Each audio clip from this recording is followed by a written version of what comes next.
Olá pessoal, tudo bom com vocês? Começando uma aula de gramática para o primeiro ano. Na verdade, gente, essa aula é uma aula de interpretação textual, tá? Eu já combinei com vocês que a gente vai fazer essa subdivisão dentro da língua portuguesa, né? Uma vez que os capítulos de interpretação textual do livro são independentes, eles não estão acoplados à parte de gramática propriamente dita, tá? Então, gente, depois desse esclarecimento que eu sempre venho falando para vocês, para que não haja confusão, vamos começar a nossa aula de hoje. E o nosso tema será textos literários e textos não literários. E quando eu digo que existem textos que não são literários, eu já estou falando para vocês que existem uma dicotomia de textos, onde aparece a literariedade, que a gente vai entender aqui como os elementos literários, e outros textos que não têm tais elementos, né? E aí a gente vai diferenciar esses textos, o que é um texto literário, o que não é um texto literário, tá bom? Tudo isso para ajudar vocês a interpretarem melhor os textos. Então vamos lá. O que faz um texto ser literário? Será que basta saber o que é um romance ou conto para dizer que determinado texto é literário? É um poema? Também é um texto literário? Um diário escrito por um adolescente com seus sentimentos e experiências pode ser considerado um texto literário? Essas e outras questões podem ser esclarecidas observando-se as características essenciais do texto.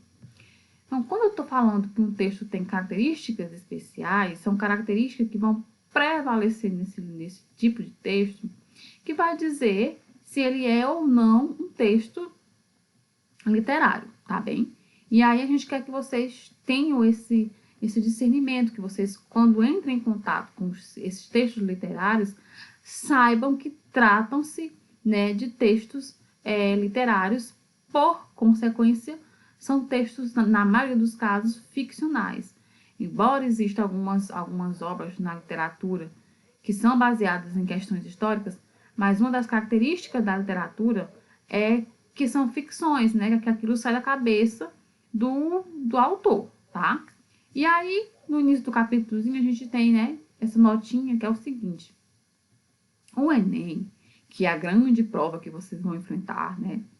Assim como as universidades estaduais, eles privilegiam, né, a literatura brasileira, né, porque a produção nacional. Lógico que existem várias faculdades, universidades, e o próprio Enem mesmo, né, que vai trazer alguns textos universais em termos de literatura. Mas, na maioria dos casos, os textos que são apresentados nesse tipo de prova que eu acabei de falar para vocês, que é a prova que vai fazer com que vocês ingressem, né, na universidade, eles privilegiam a produção brasileira, né, a produção nossa. E as estaduais do Nordeste, por exemplo, privilegiam principalmente a literatura nordestina. Portanto, pode-se dizer que não há uma lista explícita de livros. Há uma lista subentendida que apresenta autores, né, que são os maiores nomes de cada momento literário no Brasil. Eu não sei se vocês se lembram de um videozinho que eu postei no Instagram da escola em homenagem ao Dia do Profissional de Letras. Lá eu expliquei mais ou menos, né, por que a gente tem que ter uma disciplina de literatura e de leitura. É porque na disciplina de leitura, de literatura, perdão, a gente vai estudar o momento, a escola literária. Já a disciplina de leitura vai se ater mais à produção dos autores, ou seja, textos na íntegra de autores como Gregório de Matos, Zé de Alencar, Olavo Bilac, Graciliano Ramos e Clarice Lispector, que são grandes nomes dos períodos literários, né? Enfim. E aí é por isso que a gente tem, né, leitura e literatura e interpretação textual, agora, dentro da gramática, que vai ajudar vocês a interpretarem, né, textos. E quais são os objetivos do capítulo? Definir e identificar as principais marcas que caracterizam um texto literário e diferenciar um texto literário de um texto não literário. Então, agora a gente vai para as características básicas do texto literário. Um texto, para ser considerado literário, precisa apresentar algumas características, como a subjetividade, né? Geralmente é um texto mais subjetivo. É lógico que existem estilos de escrita de alguns autores, o qual apresentam um estilo bem objetivo. Um exemplo disso é Graciliano Ramos, por exemplo, que tem uma produção de romance bem objetiva, né? Mas uma das características, das principais da literatura, seria essa subjetividade, né? A função estética, né? A ficcionalidade, a conotação e a plurissignificação, ou seja, vários significados. O texto literário engloba basicamente as narrativas, né? Que são os contos, novelas e romances, os poemas e as peças teatrais. Tudo isso é produção literária. Então vamos lá. O que seria essa subjetividade?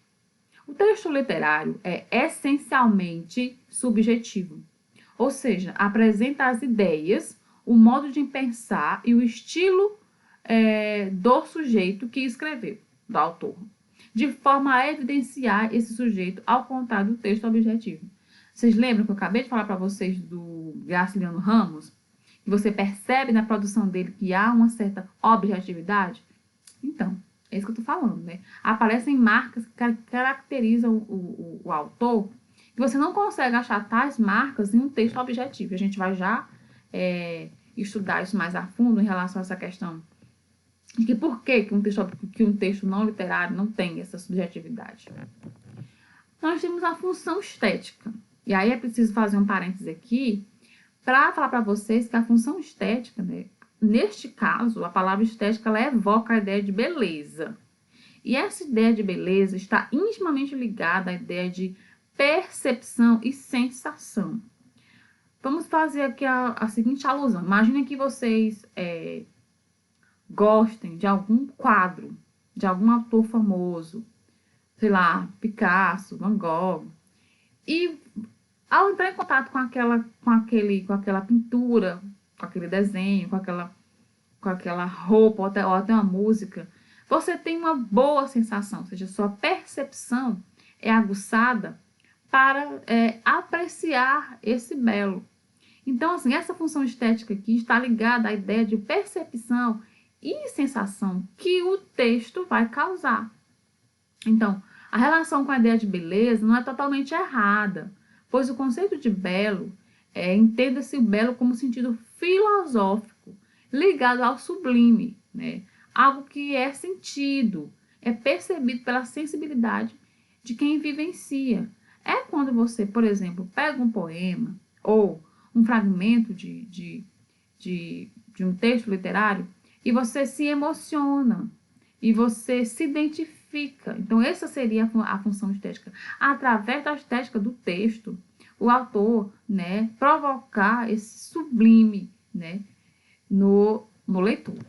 Entenderam? É mais ou menos isso. Então, vocês têm que relacionar a ideia de beleza à ideia de percepção. E lembrem-se que a ideia de beleza é bem relativa, tá, gente? Aí nós temos, como eu falei para vocês anteriormente, a ficcionalidade. O texto literário é fundamentalmente ficcional, ou seja, é resultado de uma criação artística. Essa ficcionalidade, no entanto, pode estar próxima da realidade ou experiências vividas. Tal proximidade é chamada de verossimilhança. E aí, eu quero que a gente abra aqui um parênteses para vocês entenderem essa questão da verossimilhança. Pensem o seguinte, meus caros.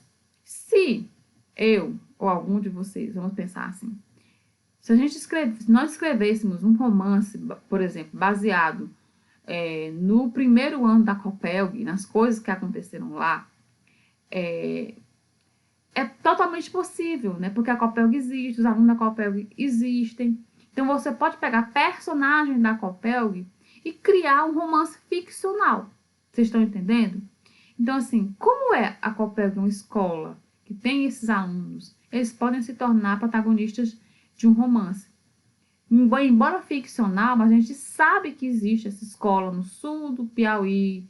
Então, assim, mesmo que se crie Um romance de ficção é totalmente passível de se criar um ambiente com personagens, né, com lugares que existem, né? E é o que acontece com obras como João Cabral de Melo Neto, quando ele escreve Morte de Vida Severina, que ele está falando de maneira específica lá das questões da região Nordeste. O Graciliano Ramos, quando escreve Vidas Secas, né, que apresenta essa família de retirantes, é totalmente possível que isso exista. E para que vocês entendam bem, existe um tipo de romance chamado distopia, que já vai falar de questões que acontecem no futuro, né, que são ligadas à ficção científica. Então, esse tipo de romance se afasta das ideias de verossimilhança. Então, a verossimilhança é essa proximidade que, embora um texto ficcional, possa trazer, né, para a realidade. Entendeu? Vamos lá.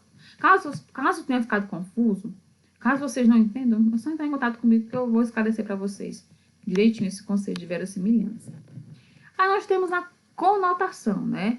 A linguagem literária caracteriza-se por ser predominantemente conotativa, ou seja, sentido figurado, não é o sentido literal. Nesse tipo de linguagem, os vocábulos desviam-se do sentido original, né, denotativa, e assumem outras significações. Como exemplo, né, tem a música Construção, do Chico Buarque, né, é um fragmento dessa música, e ele fala, né, amou sua mulher como se fosse a última, beijou sua mulher como se fosse a última. Essa ideia é uma ideia totalmente conotativa, né? Eu não estou dizendo que o autor não está dizendo que ele realmente beijou a sua esposa, a sua mulher, como se fosse a última, né? Ele não está falando literalmente, está falando no sentido conotativo da coisa. Que eu até expliquei para vocês em alguma aulinha aí de interpretação textual, lá no comecinho. O texto, aí depois de dito tudo isso, gente, nós temos o texto não literário e a literariedade. É possível concluir que a predominância de denotação e da objetividade tende a tornar o texto não literário. Eu falei para vocês que o texto literário, ele é conotativo, né? E ele é subjetivo. Então, um texto que ele é denotativo e mais objetivo, ele tende a não ser literário. Assim, texto de caráter informativo, argumentativo, tem a menor probabilidade de serem enquadrados como arte literária. Sendo assim, cabe ao leitor identificar a literariedade presente nos diversos textos, isso de acordo com o conjunto de características associadas ao texto literário, mesmo em um texto com caráter objetivo. Você pode identificar marcas de literariedade, tá? Por exemplo, quando você, lá no Enem, tem que fazer uma dissertação, uma redação que ela é argumentativa, aquilo ali não é um texto literário. O máximo que você pode fazer é citar algum fragmento de obra, algo do tipo, mas não é um texto literário. Entendem, meus caros? Então, seria isso, né? A nossa aulinha de hoje era falar sobre texto literário e texto não literário. E vocês vão praticar para mim, né?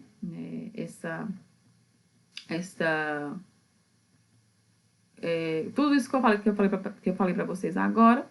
E nós temos as tarefas de sala, né? E as propostas.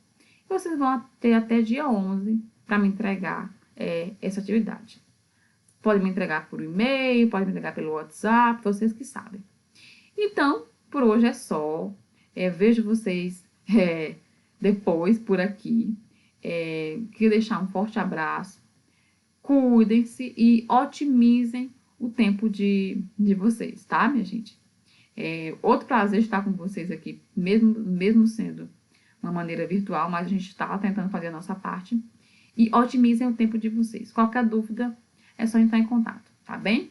Então, até mais. Tchau!